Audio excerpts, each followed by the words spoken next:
welcome to the Pawn Sacrifice channel. This is part 33 now of the 924S turbo build.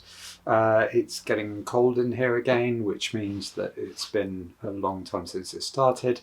I was hoping to be doing some welding and different things, but my new TIG welder, which I was going to do a piece on, is on its way back to Germany because it wasn't working. So I'm going to wait and see what the, things go wrong. So let's see what the customer service is like. Anyway, the other new thing that I'm going to be playing with this week is my new 3D printer. So I need to attach my hoses along the bottom of the car. Now these, to give you an idea, this is one of the clips that was on there previously.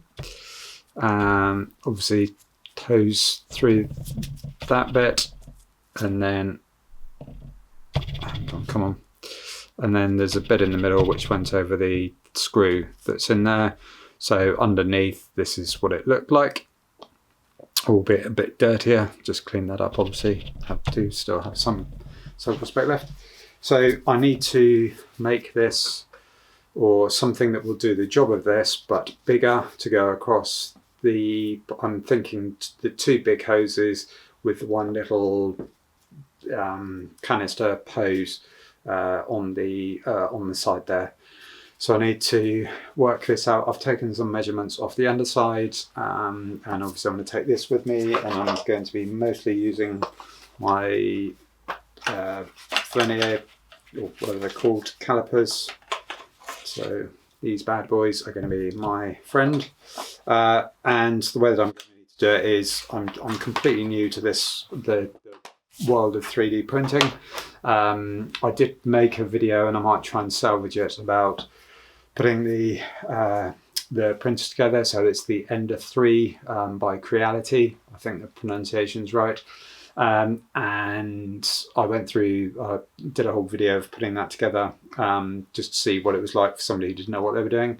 But it's all a bit dark, and I need to just check and see if I can get a video out of it. So I'm going to be using a 3D CAD software, which we'll run through in a second in the warm. Right, so this is the Creality Ender 3 3D printer. It's the sort of go-to budget option at, it was around £200 with the upgrade kit. I can't remember what was upgraded on mine. I've thrown in a few upgrades of my own on it, although just functional things, swapping out bits of plastic with harder wearing items. And there's a glass bed which I'll be, which was actually bizarrely bowed, so it was no good. They're sending me another one. It's a Chinese printer, but seems to be applauded the world over as being the go-to one. Interesting with these things, before I get into the other stuff, is the sites like Thingiverse. That's probably the biggest example of one where you can go on and people have created patterns and designs that you can download and then just print out. So I went on, did a search for Porsche, and a whole load of stuff came up, and obviously more for VW Audi. So I'll be exploring those in more time. This is a self-assembly. That's partly how it, I think, comes in so cheap. But yeah, I've been pretty impressed with it so far. There's some things I need to sort out in terms of the settings, so there's some getting to know it. In terms of time, so that little chap there is my test piece that I printed. That took about 3 hours, or 2.5, 3 hours to print. So this is not a quick process. So this is why when I'm designing and building this thing, although it's quite small, if you look at that relative size, I want to build it in parts first of all, just get the design right, and then sort of put it all together, print off a fully, hopefully functioning one, and then that'll all work. So it's going to be a similar design to this. So I'm thinking something, and this is my pen and paper piece here, although you can't see it at the moment, but if it's a version of block with big one, screw hole, big one, and then little one on the end there. So I don't know, I'll zoom in on that after. Hopefully you can see that. So essentially the fuel hose, fuel return, and then the little vapor tube thing that runs alongside it. So yeah, hopefully that'll to go. And then just down the middle, there's for that threaded nut type piece, I'm probably just going to make it slightly bigger and put some fins down it so that it will push on and off, but we'll have enough to grip there as and when it's on. So what I'm going to do is, I've got my laptop, I've basically installed a piece of software on here, which is, let me just get, I think it's the, what is it called? It's the Autodesk Fusion 360. So I'm going to be using that to design this. And I've also just downloaded a bit of open source software, OBS, which is essentially a open source free screen recording software. So I'm going to attempt to record this and what I'm doing, and then come back and show you the process as and where I print things out. Hopefully this will, obviously it's something a bit different, hopefully something a bit interesting. These are relatively small parts, hopefully there'll be something a bit more extravagant as I'm going to get to doing interior and other bits and pieces. So over to the laptop view. And this is Autodesk Fusion 360. I'm using a free 3-year trial non-commercial use license, and for this type scale of product from a commercial vendor is pretty awesome. I spent about 5 to 10 minutes mousing about. This is my first time using this, so I was putting orange boxes and circles where they didn't need to be. I'm not going to show you all my mistakes, but this is the sort of process that I went through. It was surprisingly intuitive. Anyway, this is a 2D sketch view and we're looking down from the top. There's my actual circle that I want for the fuel hose. Just pop a couple lines up there to join the circle to the top. And then from the scissor view, this is pretty cool. Click the lines and it just deletes that little section. So now I've got my hose cut out. Repeat for the other fuel hose and then one for the evap canister thing or whatever it is. And that's pretty much done on the 2D. Then go up and click the extrude button and you just tell it how much you want to push that out. And bingo, you've got 3D and away we go. Quick whiz around, have a look at that just for the sake of it. And then from there you go up to tools and click the make button, and essentially the dialog does not come up, but you just click and send it to the Cura slicer, which we'll look at next. This is Ultimaker Cura, which is a slicer. Essentially it just takes the 3D image and turns it into instructions that the printer can understand. It's relatively straightforward. I think there's a lot more depth to it than I've used so far. And what I did find out later was there was a lot of tweaking to get things right. So yeah, you just basically import this into here, go up to the top, select your settings, and then from there, you once you've got everything dialed in for the type of material that you're using, you just hit slice, which then creates what's called the G code, and then you put your disk in. You can save it locally to the drive, or you can find your little memory card which goes into the printer, and you just click save to removable media, and away you go, and that's it. You're ready to print. Ready to go with this now. So it's been 3D designed, it's gone through Cura, which is the slicer, which was free. This is my first time going through this process, so thankfully it's something fairly easy to do. So what I'm going to do is just take this little card. This goes in the front here, which I'll do in a second. Everything needs to get warmed up, obviously the extruder and also the hotbed, which will help everything to stick. The other thing actually, which I need to do just before I start, come on, let's see if I can get this open, is just give the bed a bit of a clean. This just helps to remove any of the wax and grease or anything off my ends that may have gotten on there. So I'm just going to wipe this on there. I was printing my dogs. Have a nice clean. We're going to do this mainly the centre. I'm going to leave that on there. It's alcohol, so as this starts to warm up, everything will evaporate off. That is actually very clean, more than me. The bed is part of what you have to do is level the bed out. That was done last time, or last couple of times.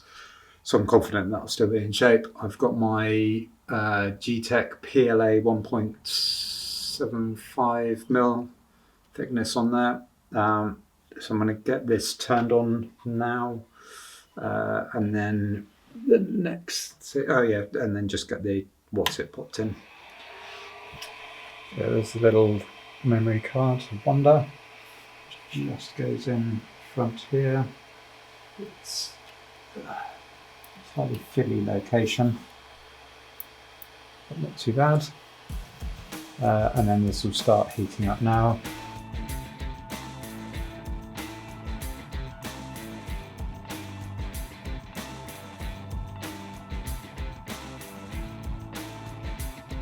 Right, that was my first proper go at printing myself. This stringy stuff off the end, that's due to, well, I'll have a look back on the recording, but I think that's basically it's lack of adhesion. So I cleaned the bed absolutely fine. I probably need to up the bed temperature, probably about another 10 degrees.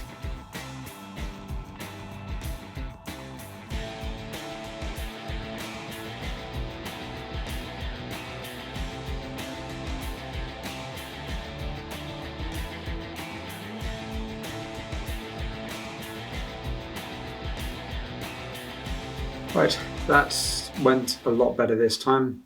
I basically went online and downloaded the configuration settings that somebody else had for PLA for this particular printer, and instead of going like that, it went like that. Some iterations later and back in Designer, and cutting down the block there using extrude, and then rounding off the edges with fillet to get a nice top to that. So now we just need to spin this around. You can see the other side of it, a bit clunky, still getting used to this software.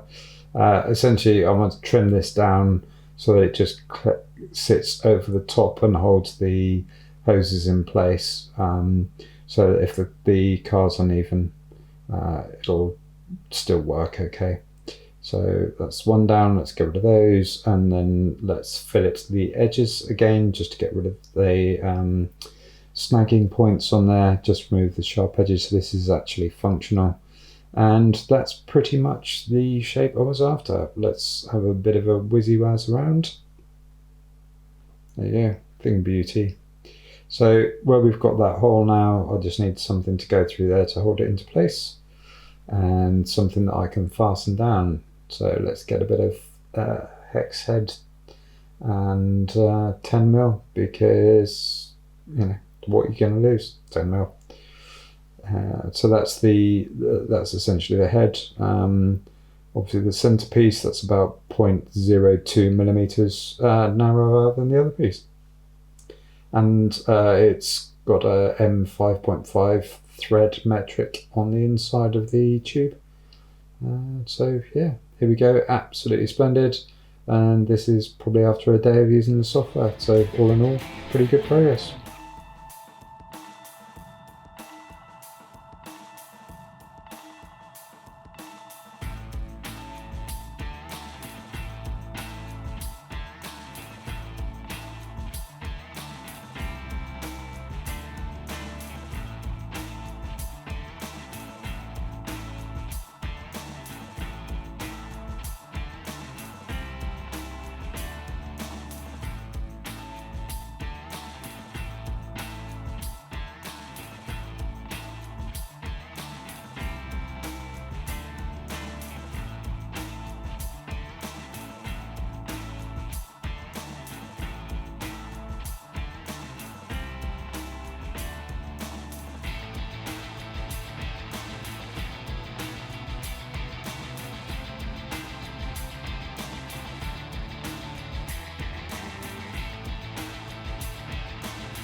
So there we have it. That's the final piece printed.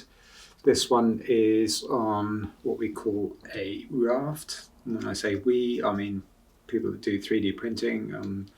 When I say people that do 3D printing, I mean other people, because I don't really have a clue what I'm doing at the moment. So there's been a lot of trial and error with this in terms of working out how to get everything right. There's been a lot of mess. So there's my little collection of parts. So this was the original one. These were blocks, so I thought they were going to be friction type things to hold on, but they just weren't working. I just couldn't get it done right. I suspect lack of skills. This was the first piece that I designed just to make it as thin as possible to get the layout of the for the hoses. So you'll see how narrow that is. So I made this one first of all, and then the block came after, just with the hole in to see about screwing that on. When I gave up on those designs, I made these little plugs here, which basically slid into there or to screw in. That then became a hex head, and the other thing I did in addition to smoothing off and rounding off the edges was also cut the size down there dramatically. Well, not dramatically. The reason being is that if there's anything in the way, actually as there was on the just underneath the car there, it allows this to get tight enough to the body, and just the hoses will sit slightly over. So all in all, very pleased.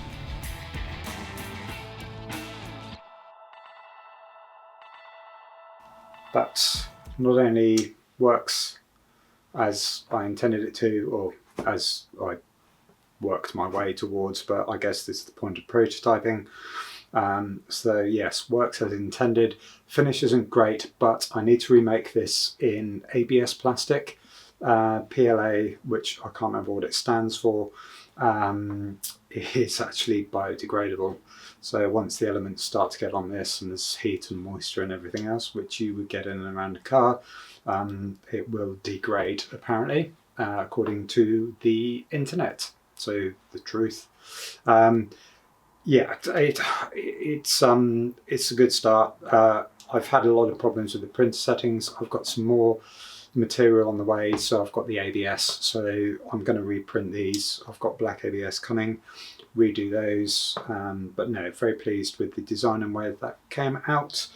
First time using the printer properly with my own stuff, having to do all the settings, and then also that's the first time I've gone through and probably done design as well. So I guess what it would be interesting to know is, are you interested in seeing these sorts of things, i.e. the trials and tribulations of somebody who's trying to use something for the first time and the potential problems you have versus, and I'm never going to be at this stage, but versus somebody who's expert in it, where you can go in and see exactly what it does and everything always comes out right. So yeah, so let me know on that.